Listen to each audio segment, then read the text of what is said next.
Og nu, kære venner, handler det om ostepølser. Vi har den klassiske ostefrankfurter, den med chiliost, baconost og den tynde, nye ostepølse. Baconen, den salter og ryger vi selv, for vi vil gerne vide, hvad det er, vi kommer i vores pølser.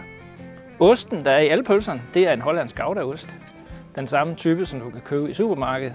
Den bliver ikke lige så varm i opvarmningen som andre ostetyper, så risikoen for at brænde sig er lidt mindre. Hos Hvidebæk, der gør vi meget ud af, at man rigtig kan se osten, så vi grovhakker den, når vi putter den i pølserne. Det er bare kvalitetsost. Det er 100% dansk kød. Ned i supermarkedet og se, om du kan finde den. Hvis ikke du kan, spørg slagtermesteren, spørg købmanden. Og hvis alt kikser, så kan du ofte finde dem på pølsevognspølser på nettet eller The Meat Club. De har den nemlig også. Så der er ingen undskyldning.